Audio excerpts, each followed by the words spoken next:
Hey guys, it's Toothless Maxwell here, and welcome to another edition of our series The Evolution Will Be Televised, a WWE 2003 mod on TEW. Continue the road to No Way Out with another episode of Smackdown. This episode gives us a better indication of where we're going with the heavyweight title, or the WWE Championship it would be in the Smackdown brand, and just giving us a wee bit of indication of that in 2003, because there was no mid-card titles, by God, the tag divisions were stacked. So a lot of tag matches and a lot of big names. So yeah, I'm really struggling to put a card together for No Way Out, I'm not going to lie. The main event will be confirmed at the end of the show. But yeah, I think we can just work from it week by week. And I think by the third week of February, we'll certainly have a full card put together. One that'll be really, really strong. And then we'll make a decision at one point after WrestleMania whether we go individual branded pay-per-views or stick to this module. But here we go, this is Smackdown for the first week of February. So we are in a sold out Budweiser Gardens in London, Ontario, Canada. And we start the show with four of our top stars, Chris Benoit, The Rock, Kurt Angle and The Undertaker in the ring. Kurt Angle doesn't have an opponent for No Way Out as of yet.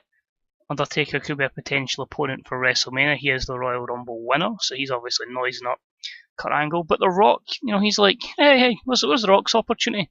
The Rock's the biggest star this company has, why is he not in the main event? So he's putting his case, as does Chris Benoit. So it gets the show off to another strong start and it gets the crowd hotter. Benoit came across poorly, but three top stars with him. Undertaker came across well with the WWE Smackdown title storyline, gaining a little bit of heat.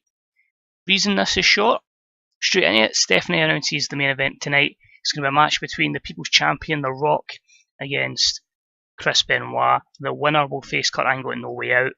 B plus 83, and this also gets the crowd a little bit hotter. Next up, we've then got Paul Heyman just bigging up his two behemoths in his team, which are of course the A-Train and the Big Show. This gets a B plus 85. It gets the Team Heyman storyline gaining the heat, of course, how they are. I really don't know what to do with them in terms of WrestleMania. Obviously, WrestleMania saw them take on Undertaker and a partner, Nathan Jones. That certainly won't be happening here. Taker is going to be doing bigger things than these two. Nathan Jones, quite frankly, will get dropped out and released, if I'm being honest. If he ever debuts, I've yet to use him. So yeah, I'm just really hyping them up, getting them over as much as possible before we get plans for them going forward. Continuing their momentum with an extremely short match, which sees them defeat Moonachie and Spanky in 3:54, with Spanky losing to the A-Train through a train wreck. Big Show head and shoulders above everyone else. Spanky the weak link, but a C-58. Great performance of the Big Show. He had an 80 performance compared to next up was the A-Train at a 57, but I think Big Show will be one of those hands that you don't think will be good, but he could be somebody that could be very strong going forward and improves his performance skills. It's good as well to be able to book a prime Big Show rather than when you've booked a save in 2016. He's 13 years of wear and tear in his body and obviously physically not as great. So yeah, looking forward to booking that. Next up, Matt Hardy a bit pissed off, that him and Shannon Miller lost last week to Hulk Hogan in individual singles matches. So he's just basically told Hulkster, get your ass out here, face us 2-on-1. I guess a B minus 76. Which leads to a decent matchup where Hulk Hogan defeats Attitude version 1, the tag team of Shannon Moore and Matt Hardy in 6:35 when Hulk Hogan defeated Shannon Moore with the leg drop. Shannon the weak link keeps Matt looking strong with a B minus 71 matchup. Hulk Hogan with a 74 performance, Shannon with a 42, Matt Hardy with a 69. So I'm quite intrigued to know what I can do with Matt Hardy. I really do want to book him well. Few negatives, Shannon's inconsistency, and the declining physical ability, of course, of Hulk Hogan. Next up, Stephanie confirms that next week on SmackDown we will see the Tag Team Championships on the line as the Los Guerreros, Eddie and Chavo Guerrero, will take on Edge and Rikishi. So I'll say B minus 71. So because I tend to forget this kind of stuff, let's actually book this in, so remember.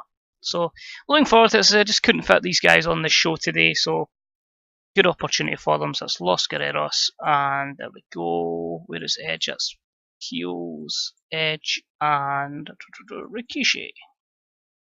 So that match will be booked in for next week's Smackdown. I really use that feature. I should use it a lot more, but it's because I tend to book on the day anyway. So that match is in. Then we got a promo with Benoit. He just laughs at the cruiserweight division and just said he's going to beat up, he's going to be a bully and beat up everyone in the cruiserweight division. And yeah, Billy Kidman, get out of his way. You're just a laughable champion. And that leads to a terrible matchup, which saw the team of Billy Kidman, Crash Holly, and Tori Wilson defeat Jamie Noble, Benoit, and Dawn Marie in 7:09 when Billy Kidman defeated Benoit by pinfall via a shooting star press. During the matchup, Nydia accidentally hit Benoit. So D plus 49, that's Benoit's role, he's got a job, I don't care. No ambitions to push him, so he's just going to put people over. Best performances, probably Crash and Kidman. For some reason, Nydia's not suited to her gimmick twice. Like, is that just trying to overemphasise? She's not suited to it, but I'm going to keep her there until needs be. But a lot of negatives, poor psychology, holding back, poor basics as well in terms of the two ladies. But yeah, just it's a shame the cruiserweights are getting put in with obviously the ladies who don't do great skills back in 2003. But as I say, I don't plan in a women's division on SmackDown, so they're just going to kind of be there until I decide to put them into managerial roles. God, wrestling's changed for the better. Next up, Cena and Bossman cut a promo. Cena just rapping, Bossman just being as intimidating as always. B-72 for that promo. Cena faces Tajiri, where he wins in 9:57 with an AA or an FU. Again, a B71. Good chemistry, which lifted the match up. Cena get a 78 performance to Tajiri's 54. The lackey psychology is really worrying with Cena, because we need him to really gain that if he is to fulfill his potential that he obviously clearly had in real life. So expect maybe 2004, 2005 series with Kurt Angle, series with Chris Benoit as well, just to really get him developed. No skill improvements, and obviously the psychology is going to hamper that from probably a 76, 77 rated match, but still pleasing. Next up, Undertaker and Brock Lesnar backstage. What I failed to mention on last week's episode is actually Lesnar is now the Undertaker's protege, so that was a nice wee surprise that popped up. So hopefully Brock will be here for the foreseeable, and a nice little tandem there between these two. So B plus 86, just talking, going to watch each other's backs for what should be a very, very good matchup coming up. A 6-man tag, because we all know I love a good old 6-man tag. And that saw a good wrestling match with decent reaction from the audience. It was Undertaker, Brock Lesnar, and Rey Mysterio taking on Team Angle. Kurt, Charlie Haas, and Shelton Benjamin. Undertaker wins in 14:06 when he defeats Shelton Benjamin with a last ride. So B78 probably reflected in the performances from Haas and Benjamin, but putting them in these kind of spotlights will hopefully help them. And everybody in the babyface team was outstanding in performance. But Undertaker improves technicals. Few negatives, but overall a good co-main event and a good spotlight. Next up, we've just got The Rock leaving some verbal beatdown on Chris Benoit, just saying, he shouldn't even be in Rock's level. Rock should be going to WrestleMania. He should be getting everything handed to him on a plate, just like he does in Hollywood. And the match was exceptional. And Chris Benoit does defeat The Rock in 2015 by submission with a crippler crossface, following a botched interference from Kurt Angle. B79. It's disappointing. I expected this match to blow the roof off the place. This WWE title storyline continues. The Rock win 96 performance to Benoit's 85. Colour commentary was probably could have been a bit better, but The Rock improves Rumble skills. Surely that couldn't have been hampered that much by Michael Cole and Taz, because it's not even the storyline, because that was in it. The interference from Angle helped that storyline.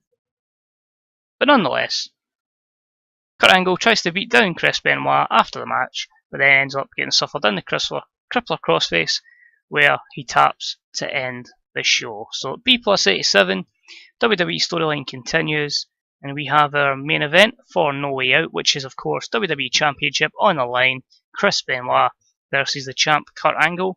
And yeah, there's probably some matches coming together.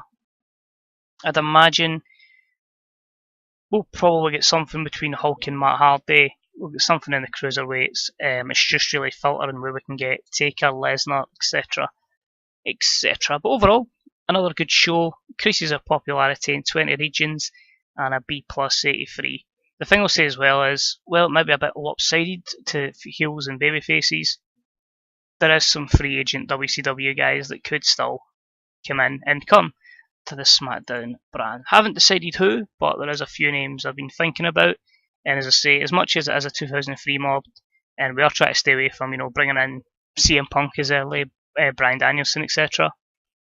It is a fantasy thing at the same time, so we may see the inclusion of some of the WCW guys. So overall, the vast majority enjoyed the show. Nothing there directly affects me. Let's have a look here. Incident involving Brian Kendrick. So he likes the soft drugs, so he goes to rehab.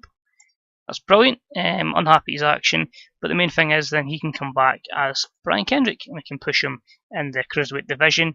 So I'm noticing with this mod, I'm sure a lot of people have done it with the Attitude Era mods. Just so many people getting busted for various substances.